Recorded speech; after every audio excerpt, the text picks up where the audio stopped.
Hello and welcome everyone! Why did the cookie go to the doctor? Because it felt really crummy. Today we are going to be making homemade Nilla wafers. Why Nilla wafers? As demonstrated in the rum balls episode, Nilla wafers are a key component of some other tasty treats. They also happen to be super easy to make and taste far superior to the store-bought ones. For today's recipe, you will need 1 2/3 of a cup of powdered sugar, 1 1/3 cup of flour, 1/2 cup of butter or margarine at room temperature, 3 large egg whites at room temperature, 1 large egg at room temperature, 1 tablespoon of vanilla extract, or 2 tablespoons if you want extra vanilla-y goodness, and 1/4 teaspoon of salt. Pro tip: making Nilla wafers is a good way to use up any leftover egg whites you might have from making eggnog. I like to make my vanilla wafers extra vanilla-y, so I always add the 2 tablespoons of vanilla extract. Preheat your oven to 350 degrees Fahrenheit. I am using convection bake today just to help the air circulate better in the oven, since this recipe makes a couple trays worth of cookies. Next, in a large bowl, cream together the butter and the sugar until it is light, fluffy, and free of any sugar clumps. Add in the vanilla extract and beat until it is fully incorporated. Once the butter and sugar are creamed together, add in the egg whites and mix until it is smooth.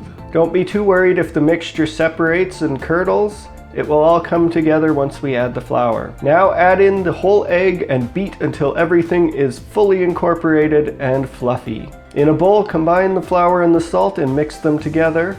Then slowly beat them into the butter and sugar. You want to be extra careful not to overmix the batter at this stage.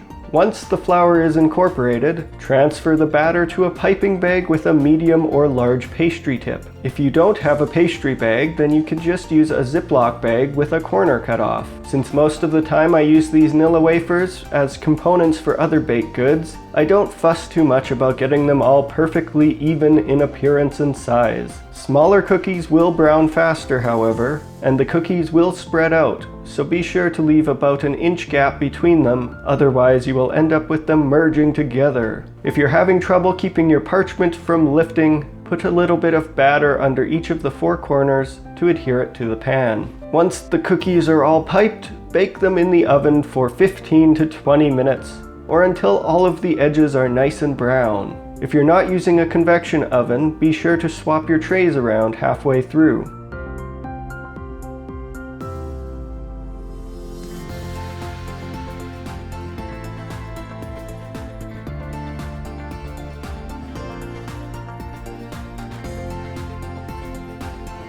Once baked, set them on a cooling rack and allow them to fully cool for several hours. Or if possible, let them cool overnight. This will help them finish drying out so that they become nice, crispy, and crunchy.